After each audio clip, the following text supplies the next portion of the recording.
What's up, everyone? This is Blake and Peter, and welcome back to the Ridgeline Leadership Podcast, the podcast that empowers aspiring leaders to identify, connect to, and advance on the path of leadership. And today's episode, number 65, is going to be a quick hitter. So strap in and hang on. Maybe you're feeling stuck in your career or in your personal life. Perhaps we're telling ourselves all these quote unquote reasons why we can't get to that next level. And it's frustrating us. Maybe, just maybe, that's the exact reason that we're not growing and achieving our goals. Maybe those reasons are really excuses, and those excuses are mindsets that are holding us back. Yeah. Well said. Very well said. As I think about, like, I've worked with a bunch of people, I've coached a ton of people, and as I think about over and over the things that hold people back, it tends to be these excuses like this. That's why, like, we call this the 5 excuses poser leaders love to use. Yes. And it is poser leaders because they're not authentically being that type of leader. Now, I want to time out real quick, okay? Because just as a preface here, we're going to be talking about all these excuses that both Peter and I 100% have struggled with, still struggle with, and will struggle with. Okay. And at the most meta, deep level of what all these excuses are, they're just the fear of, or it's just the mindset of fear, right? Like it is that we are so afraid to fail and so afraid to be transparent and vulnerable and be seen that we are trying to come up with some kind of good excuse to not take a risk. Okay. And this is where we've got to just be transparent. We're going to dig into these different poor mindsets that we're thinking, these excuses that we're saying, and we're going to just tear them apart.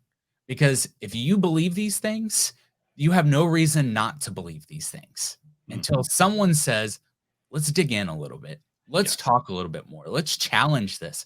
And this is why I would highly suggest, and this is not what this episode's all about, but I would highly suggest having people in your life to do this, having mentors, going out and asking people transparently, hey, I need some help here. Am I right in thinking this? Because not always do we have someone like that in our life. So, this is where we're just going to, hopefully, we can be this for you to start questioning these poor mindsets and these trashy excuses that we have. So let's jump right into the first one. Okay. So the first one is, I've tried that before. Yeah. Hey, this is one where we're talking about like an idea. Let's go out and do this thing. Or, hey, someone new comes in and says, hey, what about trying this? What if we did this? And your natural response is, hey, I've tried that before. It just doesn't work because I've tried it. And I don't know if you know who I am, but I'm Blake Bear and I've tried things. And, if I've tried it, doesn't work, it just doesn't work. Right. First thing is, that's hella lazy in nature. And we don't need that kind of thing. And you don't need that kind of thing.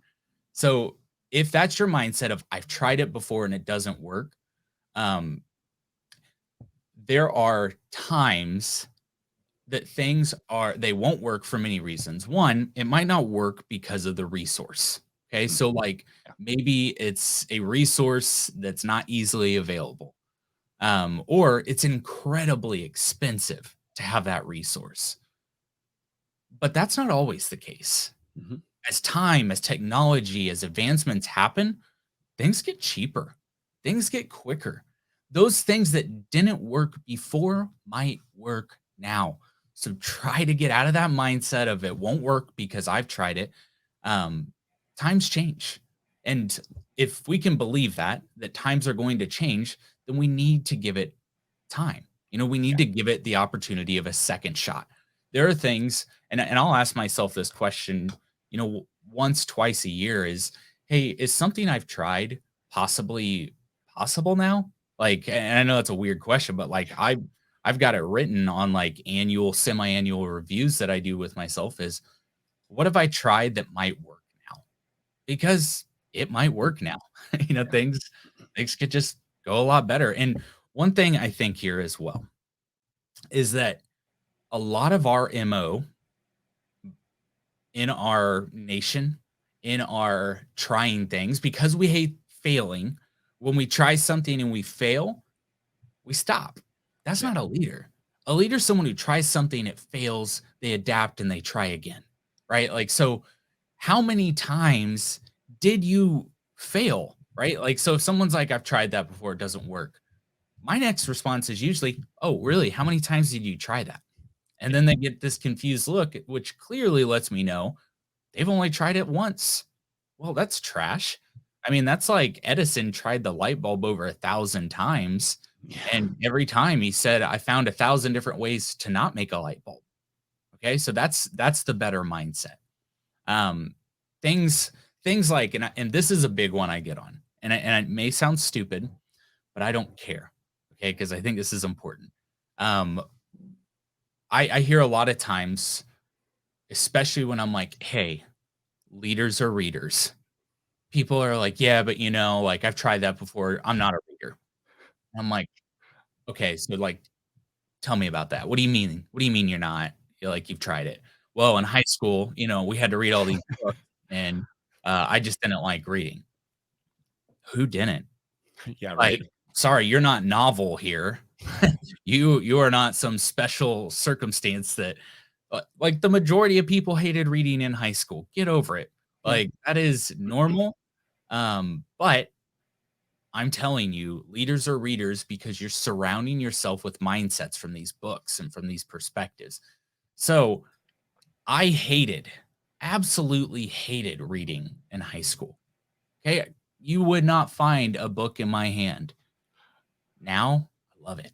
Okay. And it's not just because I'm like, ooh, I've read X amount of books. No, I've had so many other people who have thought very well about their topic, about their thing. I have had Mhm. that knowledge and wisdom poured out over me, and I've grown because of it. And that's what I look at from books or as a reprieve from this world if I'm reading some fantasy dork book, right? Like I need those types of things. And Yeah. so you may have hated doing it in high school. Give it a shot again. I'm telling you. And Audible audiobooks, can you listen? Okay, that counts. Don't be the person who says, "Well, you didn't read it, so it doesn't count." Right. Right, that person only cares about one thing, and that's how many books they've read, and I don't really care to be in that room with that person, okay? So, be about the knowledge and the growth you get out of it, okay? So, that's number 1. Sorry, that was supposed to be a quick banger. It was not. Didn't mean to go on a 12-minute rant about that. Anyway, yeah, the first crappy mindset, poor excuse is I've tried that before, Yeah. which kind of takes me to the next one to that won't work because, Mm. okay? This one I feel like is, a minute ago I said that all of them I believe are a fear of failure. I Mhm. believe this one's a fear of failure laced in pride. Okay, Mm. so like you're being incredibly prideful and you're saying, that won't work because, and one of the things because might be like it didn't work for me, so it won't work for you. And this is not like the I tried it and it failed, so that's that type of thing. It's more like I did it and it didn't work, so it won't work for you. Yeah, I tried that diet, but it didn't work for me. Well, that's crazy because we all only have the exact same body and exact same hormones and exact same DNA. And oh, actually, none of us have that. Okay, so what if, whoa, watch out here, what if that didn't work for you, but it could work for them? What if that was a Mhm. mindset? Yeah. Because that mindset of like it won't work for you, won't work for me because I'm something special and I'm something different. That's just trash that's not going to get you very far. And I highly want to encourage you that being a know-it-all, being that person who always feels like they're the standard by which the world does, it's a lonely place, my friend. I'm telling you, it's a lonely place. Don't be that person. Okay. The other type of person I see in here a lot is the person who says that won't work because, and their reason is because they didn't think of the idea. Yeah. Yep. Don't be an idea tramp. Okay. Don't be the person who thinks that only their ideas are a gift to the world. Mm. You've got good stuff. Okay. And in fact, you've got amazing stuff that the world needs to hear and needs to see. but so does everyone else. Everyone else has really, really amazing things that can make this world a better place. But if you are being someone who says no so quickly because it wasn't your idea, it's not going to have your name after it. It's not going to like dot, dot, dot. Who invented the internet? Seriously. I mean, if you Who ask invented certain people, it's Al Gore.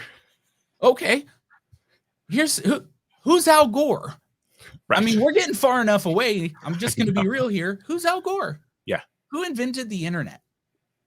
These are pretty amazing things. Pretty amazing. And we don't know. Yeah. So what if the creation of the idea, the changing of the world was the bigger point than just your ego, than just your pride?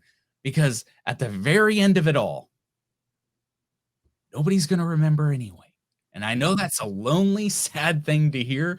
And you're like, man, this leadership podcast got dark. That's not, I'm sorry. But my point is, nobody remembers. And if you care more about the value you're going to add to the world instead of how the world is going to benefit you, you're going to get a lot further. Okay. You're going to get so much further if you care about the value you add instead of what you receive. So that's number 2. That won't work because get that mindset out of your head. Yeah. Number 3 is I don't have enough time, or another variation is I'm too busy. Right. And this one's a tough one, I think, because a lot of leaders fall into this without realizing it. And they start saying things like, I'm sorry, I don't have time for that, or I'm just too busy. And the reality is, I don't think that's always the case. I think this comes from scarcity mindset, right? We don't have enough of X, Y, Z, whatever it is, money, time, resources, available, whatever it is. We're thinking on, I just don't have enough. And that takes us to that mindset of I don't have enough. So therefore we live in that moment and we feel that way and we can't take things on. We won't take things on, and it's going to hold us back from things. The other side of this too is I'm too busy. We did an episode, I think it was actually last year or the year before, episode number 43, called The Junk Food of Busyness. And in there, we really just kind of condensed it down to being busy is a huge distraction. It takes our focus away from our vision and from our execution. It tells us we have either no priorities or incorrect priorities. And it keeps us in this state of just existing rather than thriving. So the 5 excuses poser leaders love to use, it keeps us in that state of existing. And we want to move from existing to a place of success and a place of thriving. We can't do that if we're in a state of scarcity, right? We also can't do that if we're constantly just busy and putting out fires and focusing on these little tasks instead of goals, right? And it can go even further than that, because all of those things can be good. Yeah. But Jim Collins once said, and you've heard us probably quote this before, but he said, the enemy of great is not bad, it's good. And good enough or just barely there. But we don't want to just be good. Right. We don't want to just survive. We want to thrive. We want to be great. We want to be great leaders. We want to, and I love how you put this, Blake. We want to leave that impression on the world, and we want to leave behind something that changes the world, not because our name is remembered, but because we want to give value back to the world. And I think that's important for us to keep in mind here too, especially when we're talking about the enemy of great is not bad, it's good. Yeah. Don't just be stuck in that busyness. Don't be stuck in that I don't have time. Take time to reevaluate maybe priorities or the tasks that you've got in front of you. Take time, as we've talked about, to recenter your focus too. Yeah. So number 3, I don't have enough time or I'm too busy. Yeah. And another mindset that is maybe a good one to put back into there is, because those really are opposites, right? Like I don't have enough time. Like I don't know really great leaders. I don't know many of them that buy into this. I usually when someone's like, "Oh, I'm so busy. I'm so busy. Like I don't have enough time. Like when they're like that, I kind of am like, I don't know if you're a good leader. Mm. Like, and I know that sounds harsh, but like I do go there at times is like, I think you're trying to like you're seeing this busyness as a badge of honor. And that by saying these things, you're gonna get some kind of like ego stroke. And I don't know. That's like I'm not gonna stroke that. Sorry. Like I don't see that that's a good thing. And yeah, I heard it. I heard that. I heard what I said. That doesn't sound good. Anyway, um, I just finished a book. I think I talked about this on the last podcast, but um just that quote or that phrase that like when I get busy, I get dumb. So if Mm. I'm in a constant perpetual place of busyness, that means I'm not taking time to think. Yeah. If I get to be known for anything, I want to be known as a person who thinks things, who thinks deeply, who really sees how things are going to affect something else instead of carelessly operating. I don't want to be that person. So I like that. I like that. I don't have enough being one of those poser leader things we say because it strokes our egos and it makes it look like we're really doing great things. You know what's better than looking like you're doing great things? Doing those Doing them. things. Yeah. Okay. So anyway, on to the next one. So number 4 is I'm not a blank person. Okay. And I put blank there because I want to talk about like I'm not a morning person or I'm not a nighttime person. But I think it's deeper, right? Like I think our fear of failure is to define who we are at some meta level because of the way that circumstance pushes us or by the way we're pushed by circumstance. So like first off, I think this I'm not a morning person, I'm not a night person. It's a scarcity based mindset that we believe about ourselves at a high level that it won't change at all. And I just can't get into this because the truth is that in life we are transforming. We are going to that form beyond wherever we are. Hmm. And if that's true, then being a whatever person was just a person that I was in the last stage, okay, or the current stage. Doesn't mean that's the person I have to be right now. And in fact, I don't want to be that person anymore. I want to continue becoming a person who does this. I'm not a person who goes to the gym. Okay, well, I kind of want to be a person who goes to the gym secretly, but I won't say it out loud because I'm afraid of failure. That if I don't go there, then I'm not a person who goes to the gym. And then you've just got to work to go to the gym. I don't really like to, even working out at home. I'm not a fitness person. Okay. Well, it's because you're not doing fitness. It's not because that's not Right. who you are at a meta level. It's about transforming. So Yeah. become that person. And I read a book a while back. It's called The Miracle Morning. It's a good one. Fantastic book. Guess what? I used to not be a morning person. And then what happened? Did my DNA change? No. I think I still got the same blood, still the same person. So what changed? My mindset changed. The Miracle Morning talks about all the excuses we have and how like when we go to bed at night, our routines that we have and going to bed, like what do those look like? But really, they did an interesting little practice. Is what they did is they said, really, it's about the last thought you think before you go to bed at night that helps in that transition. Mhm. Now, I know a lot of people are like, all right, this is getting too woo woo, but seriously, like, try it. It's pretty crazy. I remember that when I would go to bed at night, I would always be like, oh, I'm not going to get enough sleep. I'm only getting 5 hours. I'm only getting 6 hours. I'm only getting 12 hours. Right. Oh, gosh, this is rough.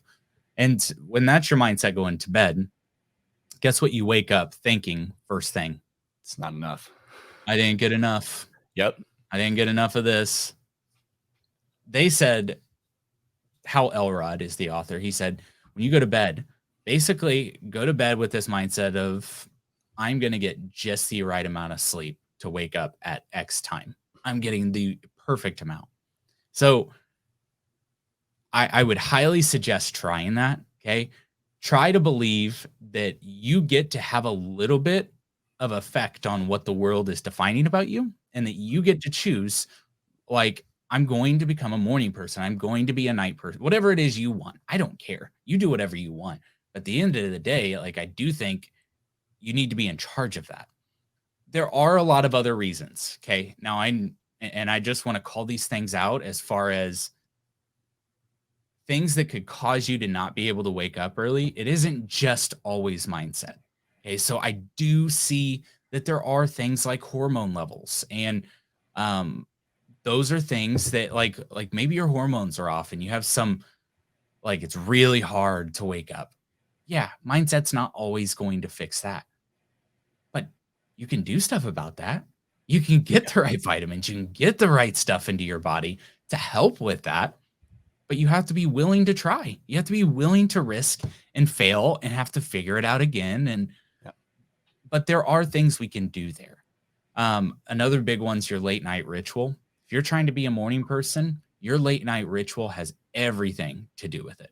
Your external factors. I know this is dumb. Okay. Lindsay and I love to watch shows at night. In fact, last night we were both like, I think we probably need to moderate this a little. And like, what if we talked at night together?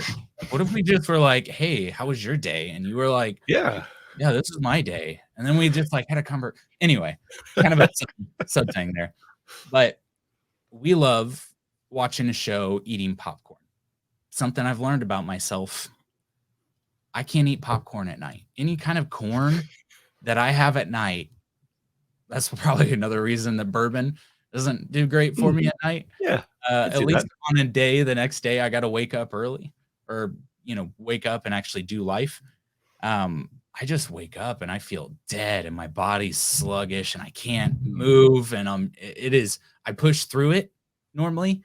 But my point is, I've learned, why wake up with that kind of monster on my back right away? Yeah. I don't have to. Yep. I can just not eat popcorn. Popcorn is not like a healthy substitute here. It's not. Okay. It's not like I'm like, well, how am I going to get my level of popcorn on my macro? That's not, of course you're not. It's So not the bottom tier of the food pyramid, right? it is Popcorn right. and then Exactly. Exactly. I don't have a lot of place on my container apps and my food macro apps for popcorn.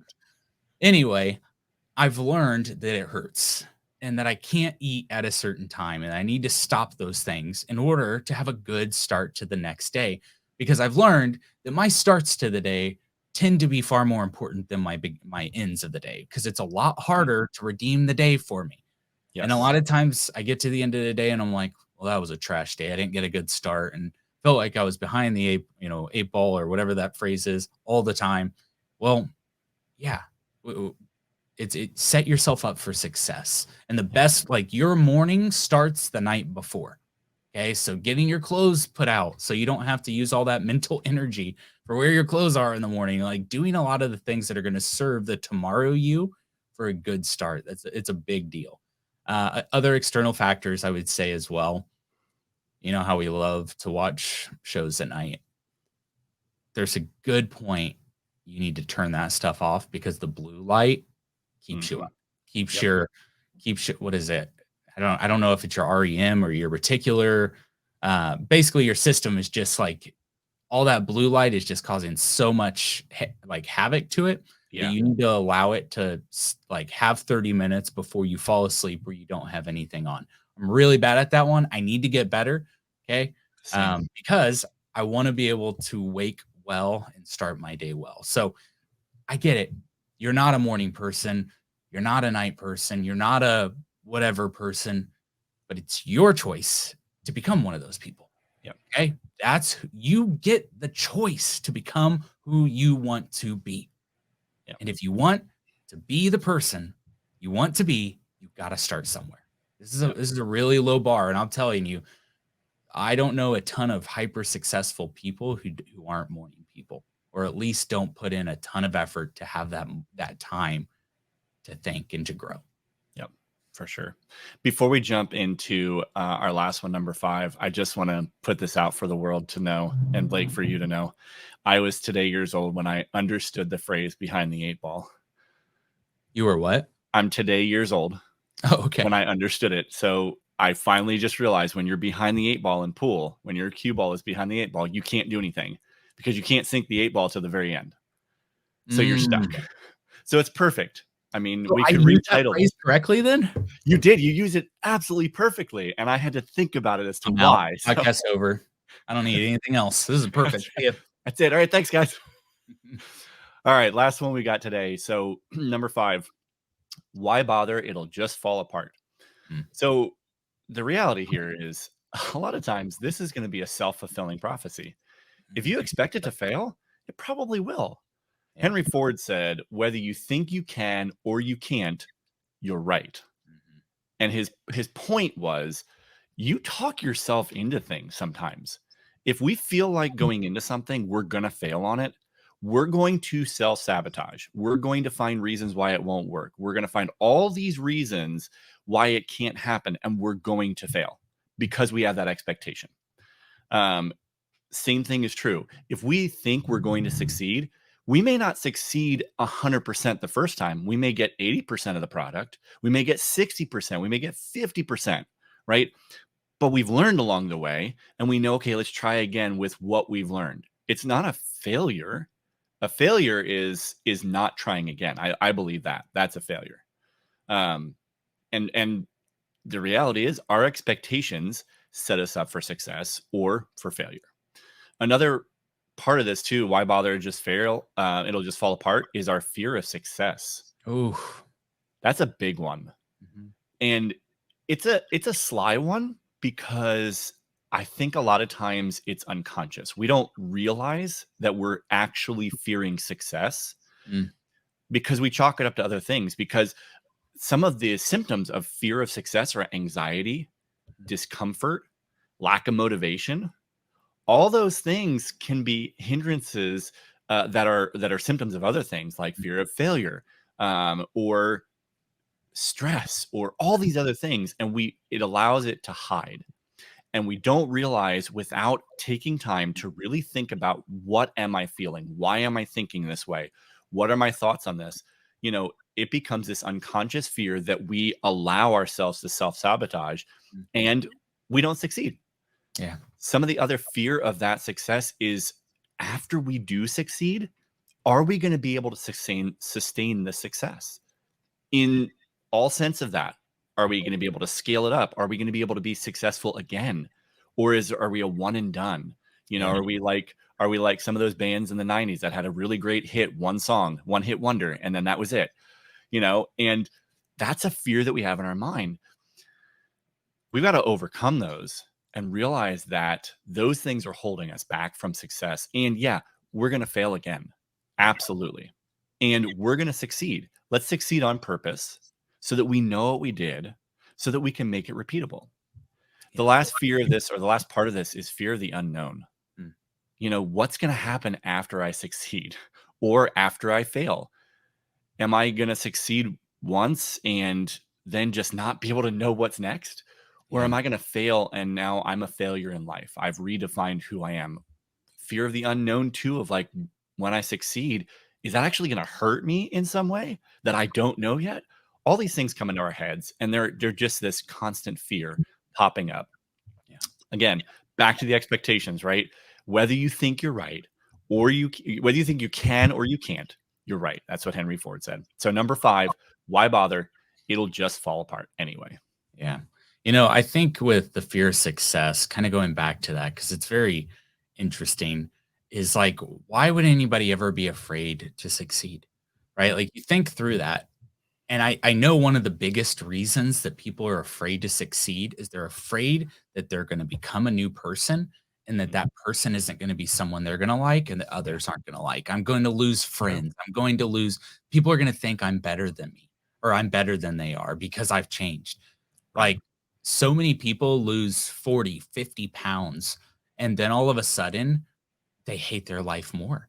And they're terrified because they're trying to live both the old life and the new life. And it doesn't always mean that you're going to have to get rid of friends. That's not true. Okay. That's just another mindset that you have. And by the way, if that's your mindset, it's not a good one. But it also might mean that your friends might not want to be your friend anymore. That's their problem. Okay. If they want to hold you back, screw them. I'm sorry. I know that's harsh to say, but if they want to hold you back from transforming into another level of you, or another level that you could be, that's not someone you want in your life anyway. And I'll tell you what, the more you do transform, the more people you're going to be around who agree with you and agree with that mindset of becoming a better person. And they're going to come around you and even help more. And Yeah. so I know it's terrifying. I know it's scary. And I know that it's like, well, why I could just stay the way I am. People are happy with me the way I am. You're not. You want to transform. Okay. And you can still be happy with who you are, and others can be happy with you are in the next stage. But take that opportunity, take that step. It doesn't mean I wish people knew that your next level, when you get there, does not mean you look exactly like everybody else who's Right. in that level. Well, I don't want to get rich because I don't want to be some arrogant a-hole like so and so who, when you get rich, you stop caring about people. That is so not true. That Right. is so false. Okay. But we see an example of it, and then we exploit that example to be what everything is. So we're afraid to succeed. Yep. Don't. Okay. Success is hard. Okay. And when you get it, it's hard to have it. But who cares? Okay, keep stepping. Don't be afraid of that. Sorry, I didn't mean to jump back into that one. I just You're thought good. that was important because all of these, just at the highest point, really are about that fear of failure.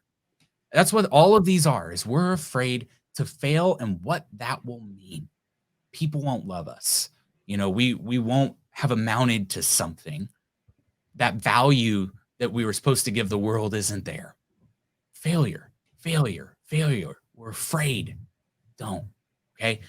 And I say, don't be afraid to fail. You're going to be afraid to fail. Every person who loves like to fail because they know that they're going to grow from it doesn't mean they're not afraid to fail. They're Right. afraid. They still just do it anyway. Yep. Okay. So part of being a good leader is stepping out of your comfort zone and stepping into the unknown. Yeah. Okay. That's part of being a good leader. And the only thing that allows that fear of failure monster to grow is time. Time, that's it. Time makes it become a monster. Yeah. Tackle it when it's smaller. Okay, so this is why being, we talked in past episodes again, but I'm going to say it here. You've got to be a freaking effing buffalo. Okay, you've got to be a buffalo who runs into the storm. Out west, the cows, when a storm comes up over a mountain, the cows run away from a storm. Cows are slow. The storm catches up with cows. Cows don't care. They keep going the same direction, which means they're running with the storm, which means they get the absolute maximum amount of time with that storm. Yeah. That's what we're doing right now. We're being cows with these mindsets. We're never getting anywhere. We're doing the same things over and over and getting the same results, and we're surprised. Please. Okay. So at this point, a buffalo will turn and run into the storm, which means as the storm comes over and the buffalo is intensifying how fast it's running, it's going to have the least amount of time that it's dealing with that storm. It's okay to have the fear of failure. Don't have paralysis. Go. That's my biggest encouragement through all of these 5 excuses that poser leaders love to use. Okay. Just go. I love it. We've all told ourselves these reasons in the past, or perhaps maybe you've told yourself this recently, maybe today, maybe yesterday.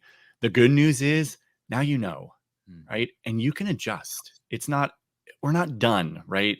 We can adjust, we can move forward, we can change, we can transform. Don't allow these mindsets to rule your life, whether personal or professional. Be a buffalo and face them head on. Thanks so much for joining us this week on the Ridgeline Leadership Podcast. See you guys next time.